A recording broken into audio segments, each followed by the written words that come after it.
Why was no one ever able to conquer China? China, with its vast landscapes, rich culture, and long history, has been one of the most resilient civilizations in the world. From the ancient dynasties to the present day, it has withstood invasions, internal strife, and the rise and fall of empires. While many foreign powers have attempted to conquer it, none have fully succeeded in permanently subjugating or erasing Chinese civilization. There are several reasons behind this unique resilience, rooted in geography, culture, political strategies, and military innovations. Geographical barriers. The great natural fortifications. China's geography has long acted as a natural defense mechanism. The country is surrounded by formidable barriers: the Himalayas and the Tibetan Plateau to the southwest, the vast deserts like the Gobi to the north, dense forests to the south, and the Pacific Ocean to the east. These natural defenses made it difficult for large-scale invasions to succeed. For example, the Mongols, under Genghis Khan and later Kublai Khan, managed to conquer large portions of China, but this took decades of effort and exploitation of internal division within the Chinese Empire.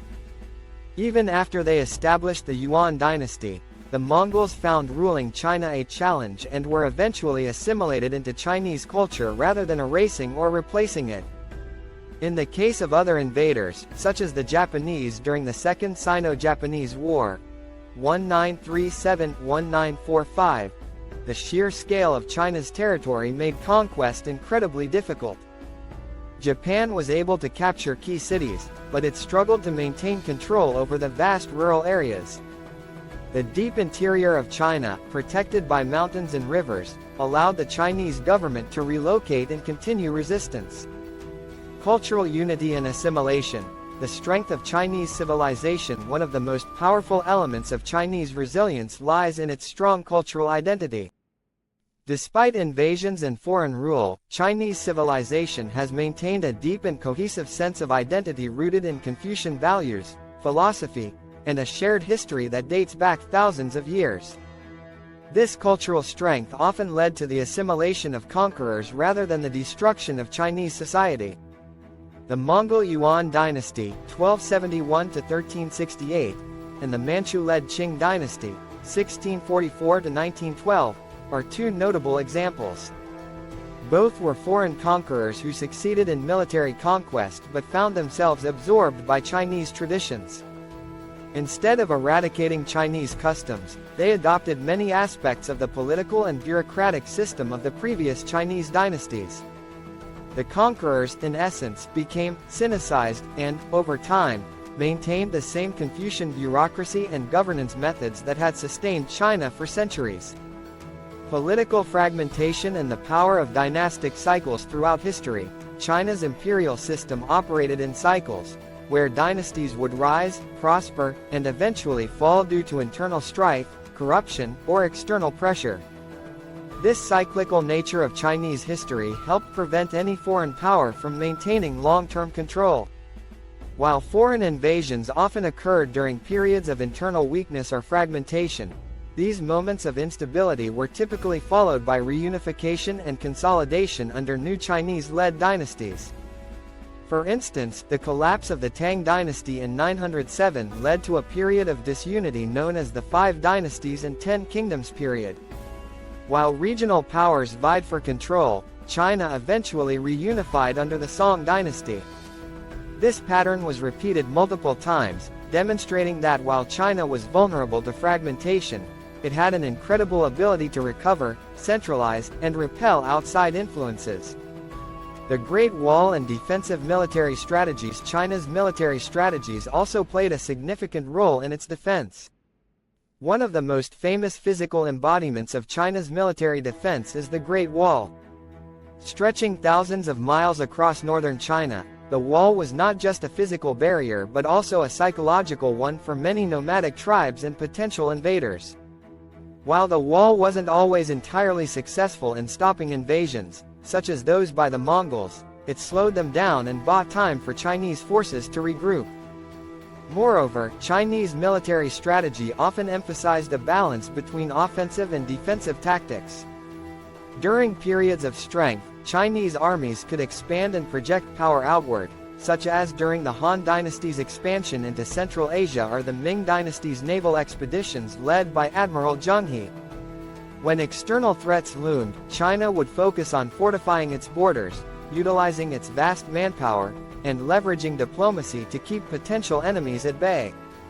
The role of diplomacy and tribute system. China's approach to foreign relations also contributed to its resilience.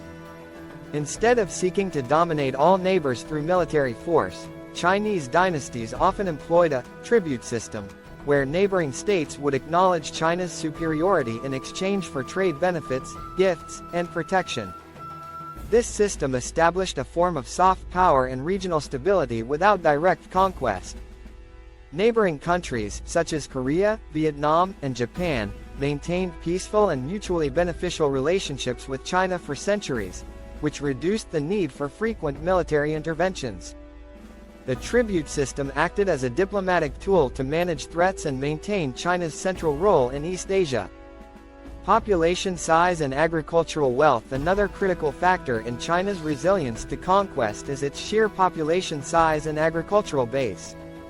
China has historically been one of the most densely populated regions in the world, supported by its fertile lands, especially in the Yangtze and Yellow River basins. Invaders often found themselves trying to control not just a large territory but also a massive population. China's agricultural wealth, including the ability to produce large surpluses of rice, wheat, and other crops, allowed it to sustain large armies and long campaigns. During times of war, even if an invader captured a significant portion of the land, they would struggle to hold it because of China's vast population and the logistical challenges of administering such a large territory. Nationalism and modern-era resilience. In the 20th century, China faced new threats from foreign powers, especially during the era of European imperialism and Japanese invasion. However, Chinese nationalism grew during this period, contributing to the country's ability to resist foreign dominance. The establishment of the People's Republic of China in 1949 marked the culmination of China's struggle against foreign powers and internal strife.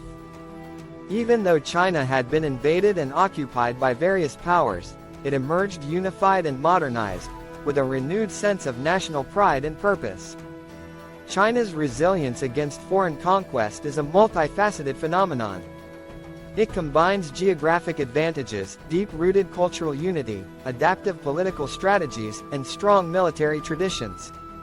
While foreign powers have often breached China's borders and even ruled parts of its territory, none were able to fully extinguish the essence of Chinese civilization.